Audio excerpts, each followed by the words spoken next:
Olá, ouvintes! Sejam bem-vindos a mais um CELOScast, um podcast da Celos que traz informações e atualizações importantes que acontecem dentro da Fundação. Meu nome é Gilmar Barbosa, sou assessor de comunicação e hoje vamos iniciar mais um episódio do CELOScast.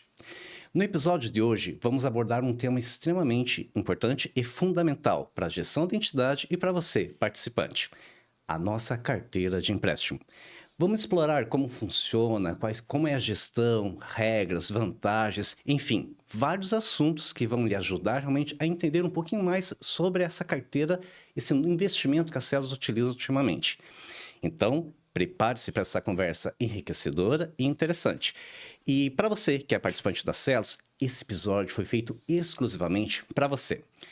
Para enriquecer essa conversa extremamente interessante e importante, nós temos a participação especial de duas pessoas extremamente importantes. Primeiro, nosso diretor administrativo financeiro, Leandro Nunes da Silva, e Leonardo Oliveira de Almeida, analista de empréstimo. Então, para que a gente possa iniciar essa conversa extremamente interessante, vamos começar com o Leandro. Leandro, seja bem-vindo ao nosso CELOScast. Leandro, para a gente iniciar esse nosso bate-papo, pode falar um pouquinho para nós como funciona a carteira geral da Celos e como ela está posicionada dentro da estratégia da organização? Gilmar, bom dia, tudo bem? Bom dia, Léo, como é que você está?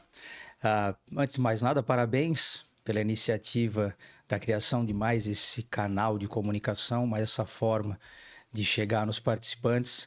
Nós temos muitos desafios vinculados à comunicação e é sempre importante nós melhorarmos aquilo que a gente faz, mas não deixar de tentar outras formas de conversar com as pessoas.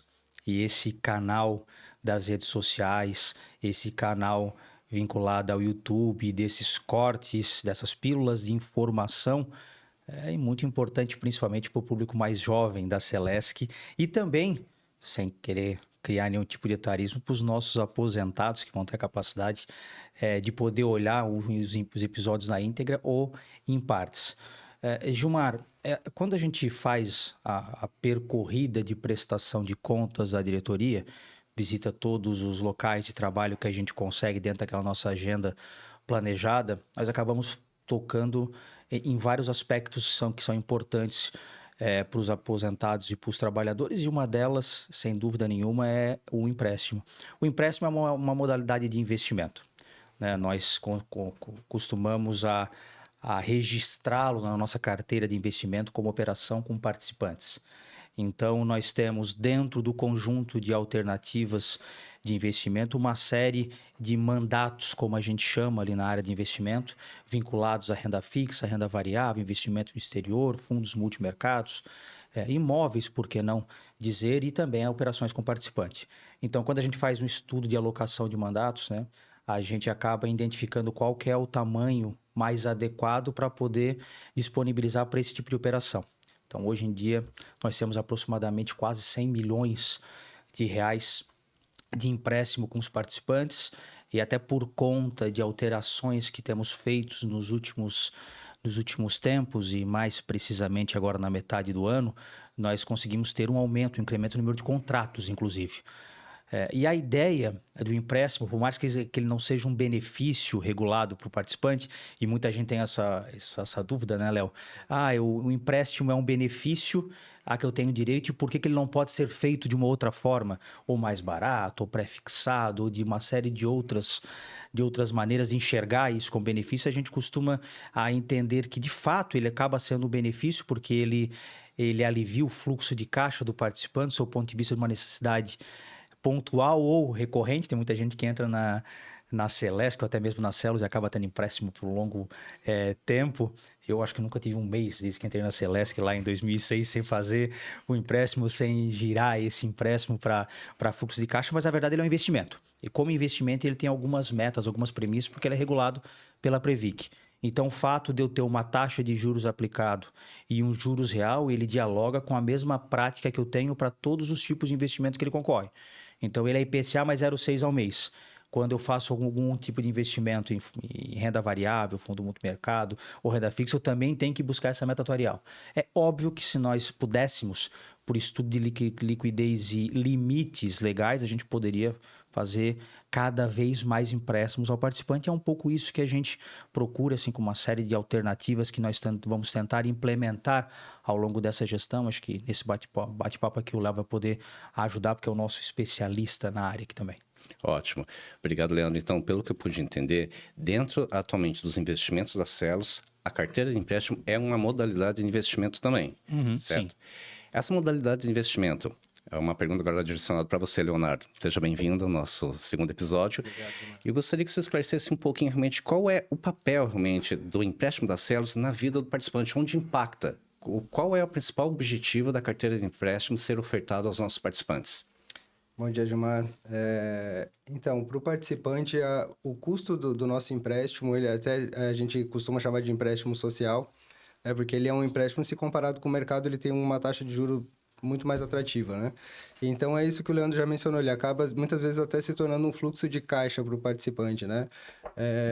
Apertou as contas do mês, enfim, algum investimento, né? A gente também, nessa posição de trabalhar com empréstimo, acaba conversando muito com os participantes que ligam para tirar dúvida, enfim, e a gente acaba recebendo, assim, um pouco do feedback de como esse empréstimo é utilizado na vida do participante, né?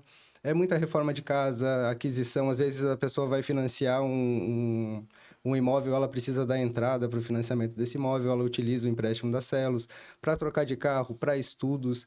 Enfim, já faz parte da vida do participante, né, nessas questões importantes que às vezes falta esse fluxo, né, e a gente tem essa opção do empréstimo mais barato do que se ele fosse contratar um empréstimo pessoal no mercado. E ele entra dessa forma, né, na vida das famílias, né, não só do participante, mas das famílias, às vezes para emprestar para um filho, enfim. Maravilha. Então, esse benefício, essa vantagem, ela então é extremamente importante para o participante. Então, agora minha pergunta, Leandro, vai para você. Quais são as medidas tomadas na Celos justamente para garantir essa segurança e a boa administração desses recursos emprestados? Gilmar, nós temos uma estrutura na Celos que regula todos os nossos investimentos.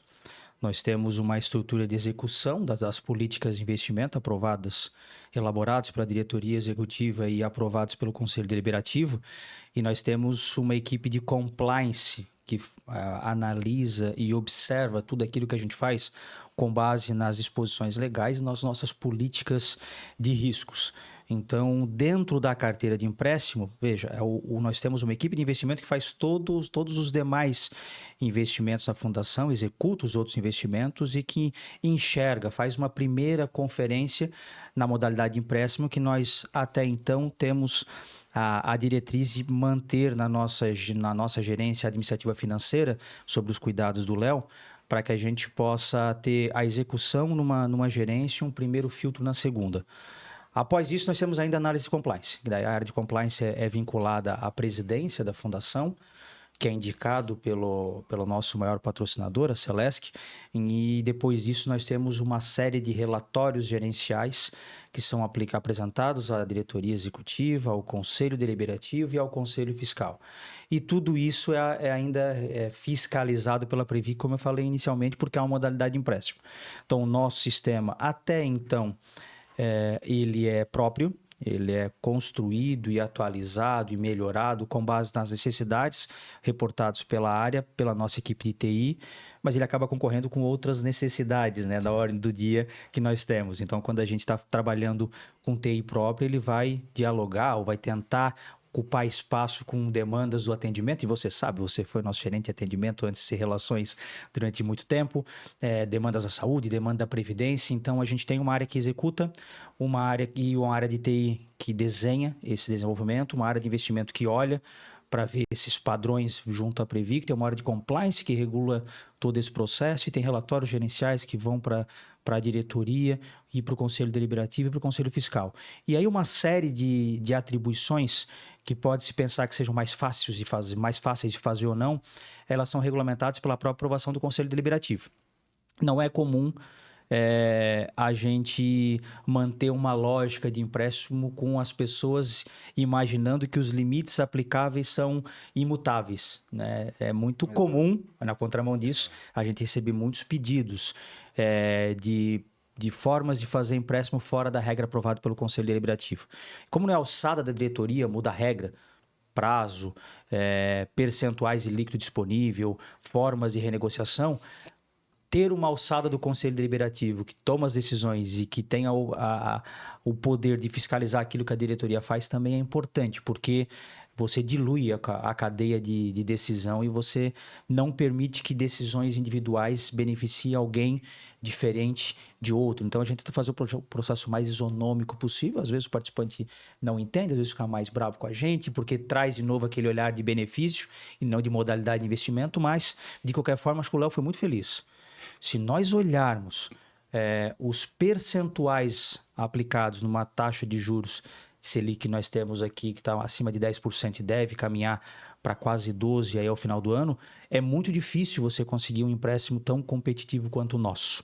Muito difícil. Mesmo aqueles que têm muito tempo de conta corrente num banco, ele só vai conseguir opções de empréstimo mais caros do que o nosso, mais meramente competitivos aí em cooperativas de crédito, se ele tem um volume muito grande de cotas. Então, assim, o nosso empréstimo, de fato, ele tem todo esse olhar social, ele é interessante para as células porque bate meta de investimentos e ele é bem competitivo nesse aspecto. Ótimo, Leandro. Então, para a gente compreender, o empréstimo, ele é, na verdade, um investimento adicional às células, é um benefício que ofertamos aos nossos participantes e deixar bem claro que ele não é tratado de uma forma individualizada, tem regras a serem aplicadas. Então, por mais que seja uma entidade que administra plano de previdência dos participantes, esse dinheiro ele é utilizado como investimento, não como um benefício. Por isso que a taxa de juros, ela não pode ser diluída, diferenciada, dependendo do perfil. É isso, né? É isso. E assim, como um investimento, ele tem vários tipos de risco que a gente mapeia e controla. Você tem riscos de volatilidade, você tem risco de inadimplência para um investimento com essa característica de crédito, você tem riscos de liquidez. Então, não é raro os participantes dizer, olha, mas eu tenho 500, 600 mil reais de SIAP, né, Léo? Por que eu não posso pegar meus 500 mil? Está protegido pela SIAP. E aí a gente tem uma série de diretrizes legais que a gente tem que cumprir como risco de concentração. Eu não posso ter uma carteira de empréstimo que está concentrado com 25% do recurso no único participante, porque impacta a gestão. O Léo não consegue fazer gestão desse jeito. E é por isso que o Conselho Deliberativo aprova as regras com alguns limitadores. Tem pessoas que dizem, se o dinheiro é meu e eu quero dispor dele, eu quero pegar acima do meu líquido disponível, porque no final das contas eu vou privilegiar o pagamento a células. O regulamento não permite. Então, existe uma série de questões nesses sentidos que são importantes. São importantes, inclusive, para o participante, porque o dinheiro que eu empresto para você, ele impacta nos riscos de liquidez, de crédito e de concentração de todos os demais participantes numa carteira coletiva. Então, quando eu sou diligente e respeito o regulamento num pedido seu, é importante para o Léo e para todos os outros participantes. Maravilha. Agora, a gente está falando de empréstimo, mas agora o nosso ouvinte está querendo saber, mas que carteira de empréstimo? Quais são os planos de empréstimos atuais? E que taxa de juros são essas, Léo? Pode nos explicar um pouquinho? Claro. Então, a nossa carteira hoje, ela compreende 3 planos, né? Nós temos 3 planos, sendo o empréstimo pessoal como o plano principal, né? Que é esse que é o que mais gira, que é esse empréstimo de 120 meses. Ele tem uma taxa de 0,60 ao mês e é indexado ao IPCA, né? Então, ele tem essa característica de ter a parcela variável, né? Dependendo de acordo com a flutuação do IPCA. E temos também o abono, empréstimo abono, né? Muitos aposentados confundem essa modalidade de empréstimo, então é legal essa oportunidade de esclarecer, porque ele não é de fato a antecipação da primeira parcela do abono, né? A primeira parcela do abono, o participante vai receber lá na folha de novembro dele e vai vir no demonstrativo dele lá a parcela de abono anual dele. É só uma dúvida. O abono que você fala é o 13º, né? O pessoal está acostumado. Então, esse empréstimo ele é uma possibilidade de antecipar um valor vinculado ao recebimento da primeira parcela do abono dele. Então, ele é, de fato, um empréstimo. Eu empresto para pagar lá no meu abono, né? Então, é como se ele conseguisse pegar um empréstimo com uma carência até o mês de novembro. Tá? Sim. Esse empréstimo também ele é de 0,60, então vamos supor, a gente abre o abono em fevereiro, então ele fica correndo essa taxa de juros de fevereiro até novembro e a gente cobra no ato do recebimento do abono. Essa é uma segunda modalidade. E agora uma terceira modalidade que ela já tem, eu acho que cerca de 2 anos que a gente implementou nas células, que foi justamente o que a gente estava conversando antes sobre essa questão do giro que a gente precisa do fluxo de caixa, que é um empréstimo de até R$ 5.000 para pagamento em 2 anos, 24 parcelas, e por ser um empréstimo mais rápido e ele desassocia um pouco desse risco de prazo, né? O dinheiro fica na mão do participante 24 meses, a gente conseguiu reduzir um pouquinho a taxa de 0,60 para 0,50 mais IPCA. Maravilha. Então, nós temos 3 planos de empréstimos. Um para todo participante, que é o empréstimo convencional. Segundo, antecipação do abono, um empréstimo de abono para especificamente aposentados e pensionistas. Exato. E o terceiro empréstimo é um de giro, é o giro empréstimo, Isso. destinado então, para todos os participantes também, com uma taxa mais reduzida comparado com os anteriores, correto? Exato. Ótimo. Então, dessas 3 carteiras de empréstimos que nós temos atualmente, Leandro, a minha pergunta é justamente essa. Existe algum plano de expandir essa oferta, ter mais outras opções? Gilmar, olha só. Quando a gente assumiu a gestão da fundação, neste mandato liderado pelo Ivésio e com a manutenção do Paulo César, nós começamos, por óbvio, a dar continuidade aos estudos de ampliação da forma com que a gente enxerga a carteira de investimento da operação com participantes. O Léo já comentou que um pouco antes de nós entrarmos, eles já tiveram a ampliação para o giro celos, porque entenderam que fazia sentido esse processo dentro de todos os estudos de viabilidade. Quando a gente passa e conversa com as pessoas pelo Estado, eles acabam apresentando cada qual uma série de olhares sobre o empréstimo e demandas reprimidas. Nós estamos constantemente discutindo isso. Isso faz parte da meta da remuneração variável da área do Leonardo. O Leonardo tem que estar sempre pensando em formas diferentes de imaginar essa oferta. E aí, quando a gente fala em inovação, a gente tem que falar sobre 2 aspectos. Sobre mudar, melhorar a forma que a gente está fazendo empréstimo. Não que não esteja bom, mas sempre ser um pouco mais assertivo na forma de fazer e estudar formas diferentes. Ano passado a gente discutiu bastante isso e chegou a imaginar a possibilidade de fazer uma outra modalidade de empréstimo sobre a ótica de uma taxa pré-fixada. O grande problema da taxa pré-fixada, que é aquela que eu determino em quantas vezes vou pagar e já saio do primeiro pagamento ao último com o mesmo valor, que é aquela questão que perde a variação da inflação, do IPCA. O grande problema de você fazer um empréstimo é justamente que nós tenhamos uma variação na inflação oficial tamanha que o empréstimo a médio ou longo prazo deixe de cobrir a meta atuarial e nós tenhamos um revés junto à Previc. Então, quando a gente imagina isso, e a gente tem discutido isso, é algo muito difícil, mas não está fora do nosso radar. Se isso tiver que acontecer, aprovado pelo Conselho Deliberativo e instrumentalizado pelos nossos técnicos e encaminhado pela diretoria executiva, vai ser, por óbvio, num prazo de tempo menor do que a gente tem hoje, até para tentar ficar menos exposto à volatilidade da inflação e com uma taxa pré-fixada que dê conta a inflação mais a meta atuarial dos investimentos. Então, a gente discute bastante isso. Chegou a discutir se seria possível pré-fixar isso, fazer em 1 ano, 2 anos, 3 anos, enfim. E aí entra a parte de compliance do ponto de vista da gestão atuarial, das nossas obrigações de longo prazo, da nossa gerência de investimentos, sobre os cálculos base para poder implementar isso. Então, a gente não deixou de pensar nisso. A gente continua pensando nisso, mas é algo complexo de ser feito e complexo de ser aceito pela Previc. Nós também temos o desejo de fazer modalidades de empréstimos com garantia de patrimônio. Então, por exemplo, o Léo falou, tem pessoas que fazem um empréstimo para dar de entrada numa casa. Bom seria se eu pudesse fazer um empréstimo de aquisição do imóvel, concorrer ou ser uma alternativa à Caixa Econômica, aos bancos comerciais que administram esse tipo de patrimônio. Mas eu teria que desvincular a garantia não só do limite do líquido disponível da conta SIAP para a garantia do bem. Eu teria que contratar outras pessoas envolvidas no projeto, como o próprio engenheiro que faz análise de obra.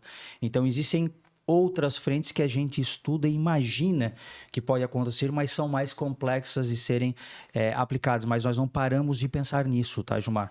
Nós temos aí um grupo de trabalho interno que discute recorrentemente estas alternativas de implementação uma a uma, na data correta e se aprovada pelo Conselho. A gente imagina que nos próximos anos a gente possa, com o envolvimento de tecnologia, melhorar a oferta de produtos nas células.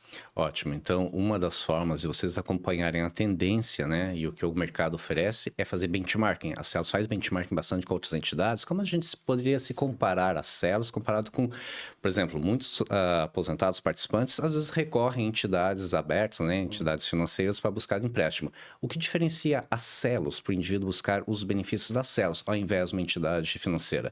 Fica aberto para os dois a pergunta. Posso começar, o Leandro complementar? Eu acho que o grande benefício do empréstimo num fundo de pensão, não falando somente de Celos, mas dentro desse negócio que é as entidades de previdência, porque eu acho que ninguém mais, se eu posso estar enganado, mas eu acho que nenhuma outra instituição oferece essa forma de negócio para o empréstimo pessoal. Por quê? Eu acho que o grande benefício já é o próprio empréstimo. Porque essa taxa, né, a Celos ela não tem um bolso, vamos dizer assim, onde recebe lucros desse empréstimo. Essa taxa de juros que o participante paga, isso não é lucro para a Celos, né? Então, o participante ele paga juros e esses juros se revertem em rentabilidade para o seu próprio plano. Eu acho que está aí o grande benefício, né? Eu pago juros porque é do negócio, a Celos precisa atingir a meta atuarial com esse investimento, mas o que eu recebo de juros, isso se converte em rentabilidade e essa rentabilidade acrescenta no meu plano, né? Então, falando de uma forma simples, né? Eu pago juros para mim mesmo, né? Então, eu acho que esse é o grande benefício. E justamente por não ter esse viés de lucro, né? Que se possibilita essas taxas menores, como o Leandro disse, né, é muito difícil, eu digo assim, se a gente for tratar de banco mesmo, acho que é impossível a gente chegar numa taxa dessa sem que haja um bem para alienar como garantia. Somente empréstimo pessoal, né? Eu vou lá, faço o pedido, recebo o dinheiro e pagar 0,60 de taxa de juros. Acho que não existe nada disso no mercado. E sobre os benchmarks, realizamos recentemente, né? Como o Leandro disse, a gente está sempre pensando o que a gente pode mudar, melhorar para a gestão da nossa carteira de empréstimo e principalmente para oferecer ao participante, né? Para a gente não ficar sempre no mais do mesmo. A gente consulta, conversa com outras entidades e o universo é muito parecido, né? Porque o negócio é parecido. Então, geralmente a taxa gira em torno de 0,60, 0,80. Algumas entidades já implementaram o pré-fixado, né? O pré-fixado ele não é algo impossível de se fazer, mas tem a questão da atratividade da taxa. Porque a fundação também ela precisa ter essa garantia, uma taxa que ela consiga alcançar a meta atuarial e tem essa cobertura de inflação. Porém, essa taxa pode deixar de ser atrativa, né? Então, a gente acaba ficando muito próximo do que já é o mercado financeiro. E os prazos também muito parecidos, que giram de 5 anos, como a gente trabalhava até julho desse ano, até 120 meses. Algumas fundações, elas têm essa questão de alienação de bens para poder viabilizar financiamentos imobiliários, por exemplo. Então, o mercado é muito parecido e a gente não está muito distante do que as outras fundações, até de maior porte do que a Celos, vem praticando. Maravilha. Sim, só para complementar, o Leonardo aqui foi perfeito na fala dele, mas, assim, o custo do nosso empréstimo, geralmente, ele é muito difícil de ser encontrado no mercado, porque você tem outras formas de fazer consignado no débito em conta do banco que você trabalha. É quase que um consignado, né? O consignado, a definição dele é a folha de recebimento de proventos, mas para esse empréstimo feito com essa velocidade, com essa agilidade, você acaba pagando 3, 4 vezes a taxa que a gente tem.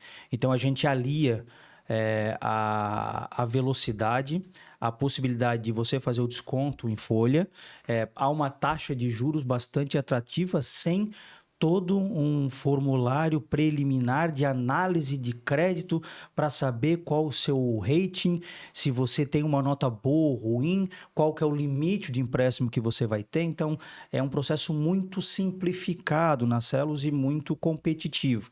Então, acho que só contribuindo, né? A taxa é uma taxa atrativa, é um processo bastante simples, pouco burocrático, e nós temos aí iniciativas para torná-lo ainda menos, depois a gente vai falar um pouquinho sobre isso, que nos permitem ter essa relação de empréstimo, de investimento, mas pode ser considerado como produto ou benefício, enfim, depende de quem olha, bastante vantajosa. Em resumo, o empréstimo da Celos é muito simples de se obter, pelo que eu entender. Se a gente pensar, a gente tem um valor máximo de empréstimo de R$300 mil e isso pode ser contratado em até 10 anos. Então, poderia, vamos dizer assim, ser algo muito mais burocrático para liberar um montante desse valor que vai ficar em risco, vamos dizer assim, em 10 anos, né? E com a gente é super ágil e basta ter o participante atender os limites que a gente precisa em regulamento e esse empréstimo é liberado de uma forma bem simples. Perfeito. Essa era a minha próxima pergunta. Quais são os critérios para que um participante possa pedir empréstimo nas Celos? O que vocês avaliam? O critério principal ele tem que ser inscrito em um dos planos de benefícios da Celos, né? Ou misto ou transitório. No transitório nós temos todos assistidos, mas para o plano misto a gente exige que o participante tenha um ano de contribuição no plano, até porque ele precisa já ter alguma reserva, uma reserva na sua conta SIAP, né? Que o limite do empréstimo também é vinculado à conta SIAP. Então a gente pede um ano de inscrição.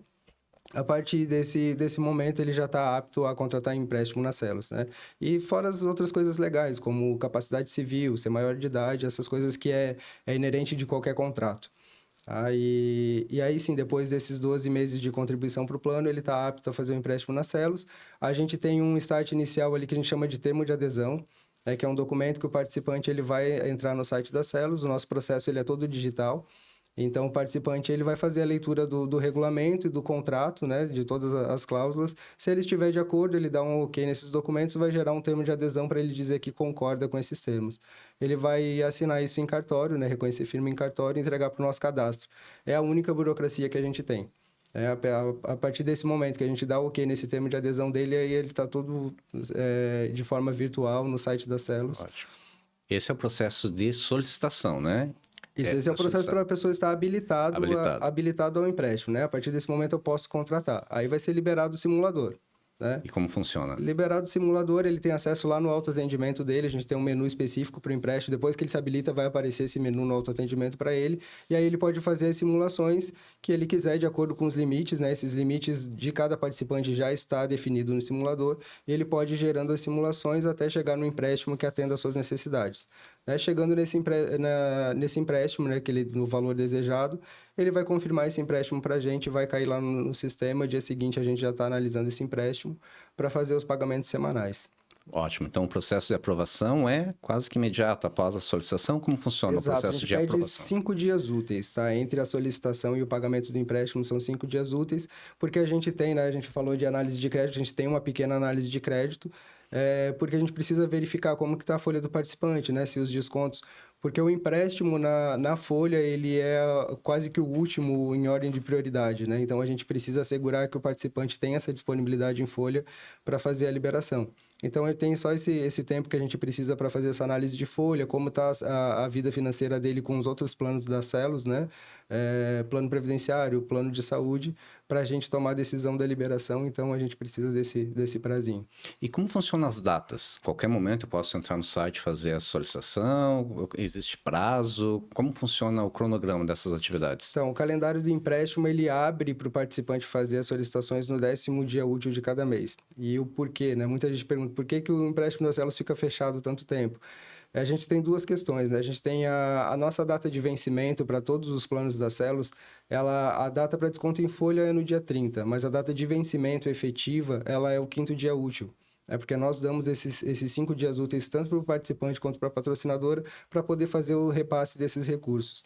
Então, a gente precisa, antes de abrir um próximo mês, a gente precisa receber todos os recursos do mês anterior, fazer a baixa, a conciliação disso para poder fazer a abertura. E também a gente precisa esperar o índice do IPCA, né? Então, o IPCA geralmente ele é divulgado pelo IBGE lá em torno do dia 10 ou dia 11. A gente precisa desse índice para fazer a atualização da carteira e então conseguir abrir. Então, a gente abrindo a carteira, a data de abertura já é a concessão de quem solicitou no final do mês anterior, e a partir da abertura a gente tem um pagamento semanal de empréstimo todas as quintas-feiras, e o último dia útil do mês também é pagamento de empréstimo, mesmo que ele caia em outro dia da semana. Maravilha. E, de repente, Léo ou Leandro, eu fiz um empréstimo, recebi um determinado valor e, como eu sou organizado financeiramente, e como muitos dos nossos participantes, eles querem quitar esse empréstimo total. Qual é a vantagem que eu tenho em pagar antecipadamente? E outra dúvida que eu tenho, como que é o desconto? Acho que primeiro, como é feito o desconto? E depois vocês me respondem qual é a vantagem que eu tenho, se eu tenho alguma vantagem em pagar integralmente, antecipar todo esse pagamento do meu empréstimo. Certo, é muito boa a pergunta. Você quer responder, Leandro? Não, fica à vontade. A pergunta é muito boa porque a gente recebe muitos questionamentos disso, que quando o participante entra no extrato dele lá, ele tem um valor lá determinado como saldo para quitação do empréstimo. E aí ele pergunta, tá, mas eu vou pagar isso à vista, gerar um boleto, eu vou pagar numa vez só, eu não tenho nenhum desconto? Tem o desconto sim. Só que o que a gente deixa de demonstrar naquele extrato? A gente faz a atualização da taxa de juros do saldo devedor somente para aquele mês. Então, hoje, quando eu entrar no meu extrato do empréstimo, eu tenho o meu saldo atualizado com a taxa de juros aplicada em setembro de 2024. Eu não tenho a taxa de juros aplicada até o final do meu contrato. Se eu fosse demonstrar o contrato com juros vincendos até o final, aí eu faria a dedução desses juros vincendos e chegaria nesse mesmo valor que a gente define ali como saldo para quitação. Então, quando o participante toma essa decisão de antecipar parte do empréstimo, porque a gente permite que, sei lá, eu quero antecipar R$2.000, eu quero antecipar R$10.000, ou eu quero quitar o contrato, a gente permite que ele gere um boleto e faça esse pagamento, e tudo que ele pagar como antecipação ou quitação, ele deixa de pagar juros vincendos, né? Maravilha. E o desconto mensal? A pessoa que fez o empréstimo vai deixar de descontar mensalmente. Como é que é esse desconto? É consignado? É folha de pagamento? É boleto? É Pix? Cartão de crédito? Quais são as opções que nós temos? O empréstimo, então, mais uma vez voltando nessa questão da taxa, né, de ser uma taxa baixa, um dos motivos a gente conseguir praticar essa taxa é o empréstimo consignado. A nossa única forma de pagamento da parcela do empréstimo é pela consignação em folha, né? Tanto para assistidos quanto para ativos. Porém, a gente sabe que dependendo da realidade do mês, uma saída de férias, o gasto com plano de saúde acabou sendo maior do que o esperado, a parcela, por ser a última na ordem de prioridade, ela acaba não entrando integralmente na folha. Então, ela desconta a parte ou não desconta a parcela. Então, aí o participante se perguntar, mas se é só consignado eu não consigo pagar? Aí a gente abre a opção do boleto, né? A gente tem duas formas de trabalhar com o boleto, porque quando a gente recebe a informação do retorno da folha, a gente recebe o que foi pago e o que não foi pago. O nosso sistema já processa tudo aquilo que não foi pago e gera um boleto automaticamente para o participante. Ele vai receber a informação desse boleto por e-mail e SMS. Tá? Se o participante, por algum descuido, acabou não vendo, mas ele ainda assim quer fazer o pagamento daquela parcela, ele mesmo pode entrar no autoatendimento, né? A gente tem um link chamado lá, um menu do autoatendimento chamado Central de Boletos. Ele pode entrar lá, ele pode escolher que boleto que ele quer pagar, se é plano de saúde, se é plano previdenciário ou empréstimo. E aí ele pode gerar o valor lá que ficou bloqueado na folha dele, gera um boleto e faz o pagamento até o 5º dia útil. Maravilha. E se por acaso eu viajei e esqueci completamente e passou o prazo, inclusive qual é o prazo de pagamento desses boletos? Tem uma data ou eu escolho a data? Não, se você mesmo faz a geração, a data do vencimento do boleto é o próprio dia. O boleto saldo folha, que é gerado automaticamente, ele é o 5º dia útil. Ótimo. E se eu não pagar até o 5º dia útil, o que acontece? Essa parcela, ela retorna para o saldo devedor, né? Que a gente computa ela como não paga, ela volta a compor o saldo devedor e recalcula para as próximas parcelas. Esse recálculo vem mais um juros ou é só IPCA? Como é esse recálculo? Não, é o mesmo juro do contrato, não tem multa, não tem mora, é o mesmo juro do contrato, só que ele volta a compor o saldo devedor. É interessante, né, Léo? Que essa forma de ter até a mesma data de repasse da patrocinadora, porque a folha da patrocinadora fecha no final do mês e as pessoas recebem tanto na Celos quanto na Celesc no último dia útil e tem um espaço de tempo para eles encaminhar o recurso para a gente de estender essa mesma regra para o participante, é justamente para que não haja o cômputo da inadimplência daquele mês, para que não haja impacto do líquido disponível dele para uma análise de crédito futura. Então, quando a gente recebe um pedido de empréstimo, A gente não faz uma análise de crédito a mercado. A gente não olha se ele está no SPC, no Serasa, e não faz uma pesquisa ampla de compliance das condições dele de pagamento externas. Mas, como o Léo falou, a gente faz uma análise interna. Como é que está a relação dele com as células para a concessão desse novo empréstimo? Então, se ele reiteradamente deixou de pagar o empréstimo no desconto da totalidade da parcela, ele acaba tendo, por regulamento aprovado pelo Conselho Deliberativo, uma redução da capacidade dele de endividamento, do líquido dele disponível na folha. Basicamente, a regra é pautada na lógica.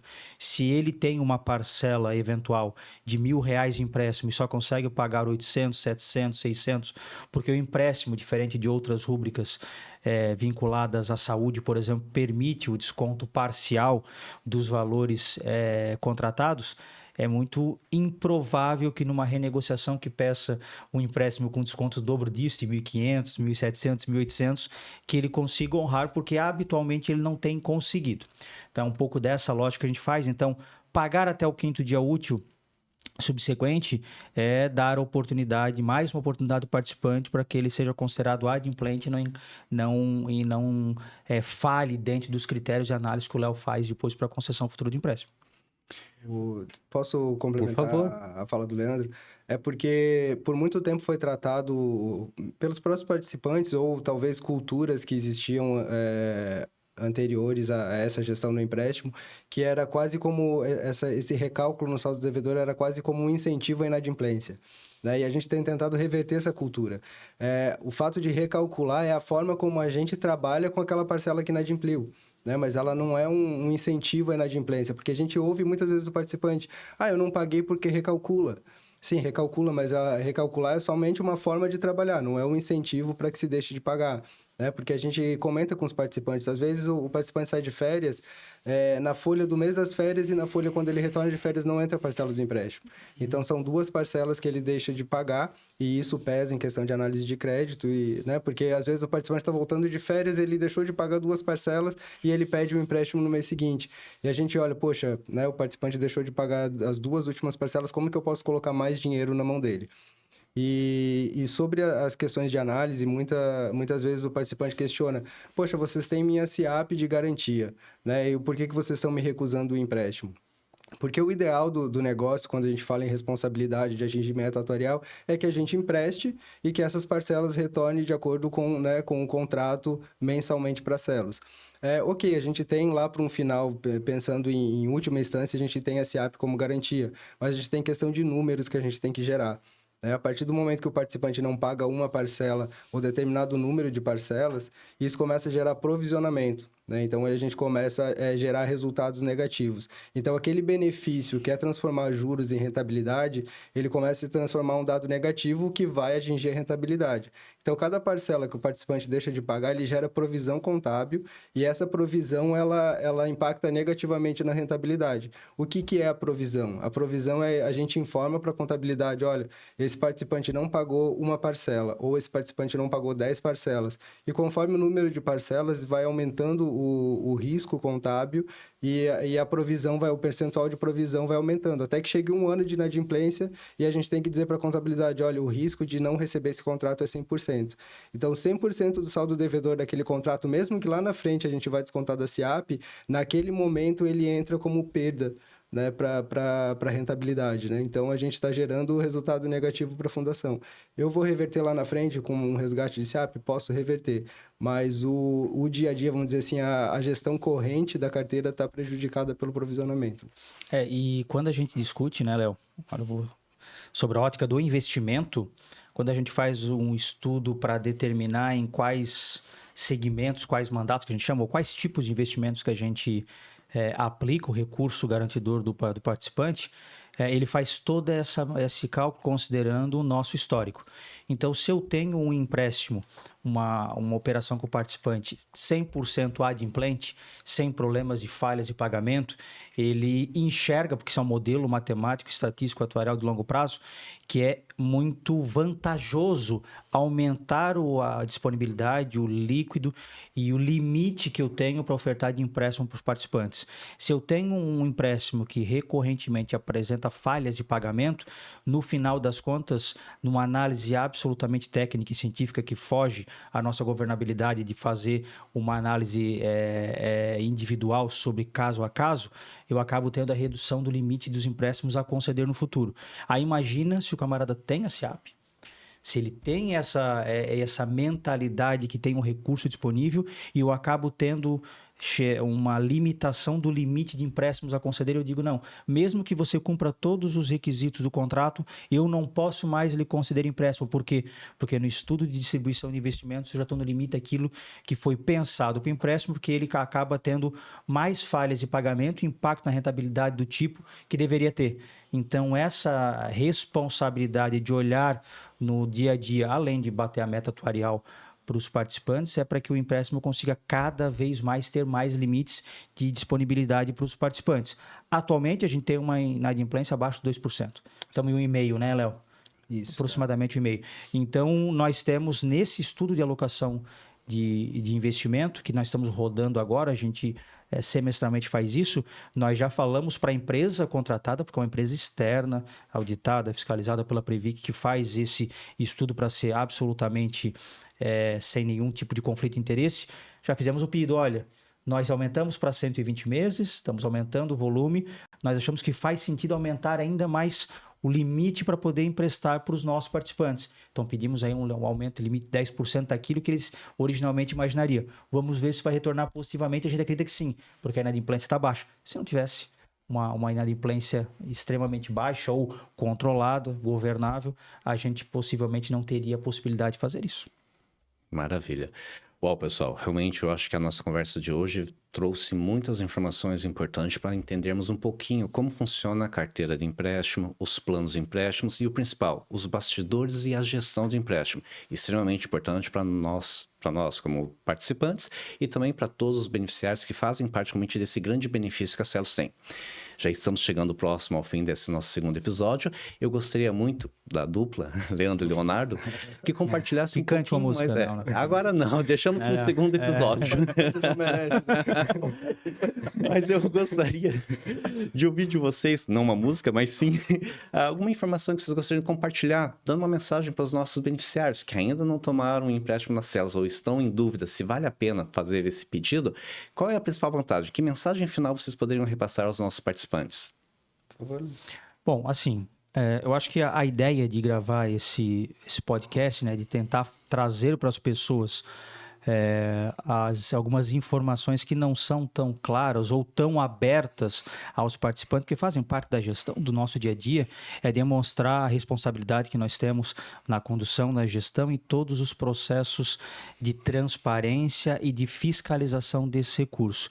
É mostrar que nós vamos estar cada vez mais trabalhando para que o processo seja mais ágil, para que a taxa de juros aplicada, que já é extremamente competitiva, possa ser ainda menor e que a gente possa ofertar novas modalidades de empréstimo, considerando os benchmarks que a gente fez, para que os participantes possam ter uma saúde financeira de curto, médio e longo prazo mais adequado. Quando a gente aumenta o prazo de empréstimo, a gente aumenta volume. Quando a gente tira um percentual mínimo de pré-pagamento para renegociação do empréstimo, a gente pensa nisso.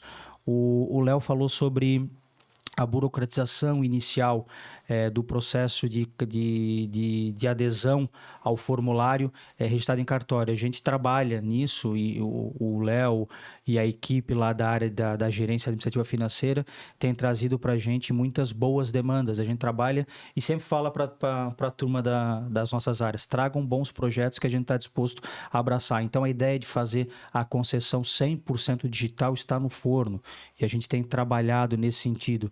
A ideia de tentar utilizar não o IPCA fechado depois do mês subsequente, mas o IPCA do mês anterior, um pouco na linha que a gente faz com os outros tipos de investimento, que a gente sempre traz um IPCA do mês anterior para definição de meta e poder liberar a concessão de empréstimo dentro do mês a cada tempo com 48, 72 horas de antecedência, também está no forno. A gente trabalha e recentemente a gente fez uma série de conversas com empresas que trabalham com a administração de layout para tentar fazer um aplicativo que seja mais fácil e mais atraente sob a ótica do desenho, para que as pessoas possam acompanhar e solicitar e fazer esse processo de forma mais ágil.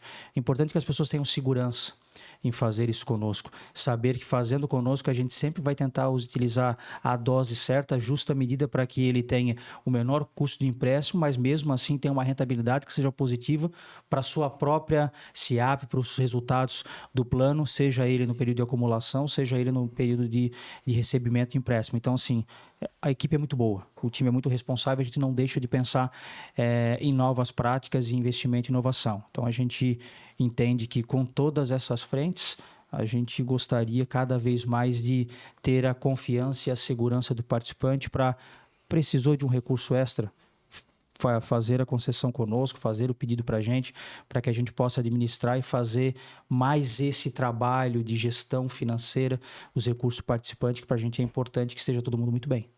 Ótimo. Léo, sua mensagem. Complementando então a fala do Leandro, é dizer que quando quando a gente percebe que a gente pode melhorar, os primeiros incomodados somos nós mesmos, né?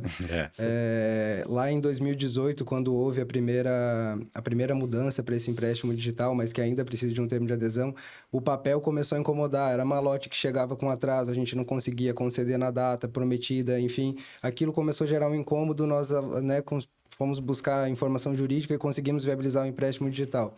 Hoje, aquilo que era uma inovação em 2018, que era o termo de adesão, começou a incomodar porque se torna burocrático. A gente vê, principalmente depois da pandemia, o tanto de ferramentas que conseguem viabilizar uma assinatura digital com garantia jurídica, né? Então, a gente olha para isso e fala, não, poxa, a gente precisa trazer essa modernização para dentro das células. O nosso prazo de concessão está muito extenso, a gente precisa agilizar, porque a gente vê hoje bancos, outras instituições, no aplicativo a gente libera o dinheiro 24, 48 horas. Então, é para esse caminho que a gente precisa tomar. Precisa resolver as situações de gestão para, né, viabilizar essas concessões, mas é importante dizer para o participante que a gente está pensando nisso, né? E além disso, a questão de transparência, reforçar essa transparência, né? Eu acho que um participante pode simular um empréstimo lá e depois ele pode pegar uma calculadora HP, quem tem o conhecimento, e vai bater lá o 0,60 de juros, né? Porque muitas vezes a gente ouve uma propaganda, vem e contrate seu empréstimo a 1,8%. A gente pega a calculadora HP lá, a gente calcula, não, peraí, mas está dando 2,4%. A gente vai conversar com a pessoa, não, mas é que é juro nominal, né? Esse é o juro para o mercado, mas aí que tem uma TAC embutida e o nosso empréstimo ele é completamente transparente, né? O que está lá, que vai ser arrecadado de cota de quitação, que é esse fundo que a gente tem para quitar por morte, o que é taxa de administração, o que é IOF e o que é o empréstimo de fato, né? Então, está tudo discriminado na nossa simulação e se o participante fazer a simulação manual, ele vai chegar nessa taxa que a gente divulga. Então, é um empréstimo muito transparente e a gente pretende agilizar ainda mais, né? Além de transparente, deixar ele cada vez mais ágil. Maravilha. Podemos, então, finalizar nosso segundo episódio falando que o empréstimo das células é uma das ferramentas mais transparentes atuais que hoje a Células oferece, né? Justamente por ter essa facilidade de conhecimento, facilidade ao nível realmente de simulação e poder também o participante questionar, mandar suas dúvidas. Leandro e Leonardo, muito obrigado pela participação de vocês nesse nosso segundo episódio, extremamente importante. Pelo que eu ouvi, logo teremos mais um episódio, porque novidades estão sendo constantes na carteira de empréstimo, né? Então, logo, então, voltaremos a conversar sobre esse assunto e queremos agradecer vocês por fazerem parte realmente mais desse segundo episódio e contamos com a participação de vocês. Esta pauta foi desenvolvida exclusivamente para você, mas você também pode mandar seu questionamento por meio do podcast@celos.com.br e também acompanhe nossas redes sociais, @FCCelos. Esse conteúdo, esse episódio na íntegra, estará disponível no nosso canal no YouTube TV Celos. Desde já, agradeço a participação de todos e espero a presença de vocês no nosso próximo podcast. Obrigado, até mais!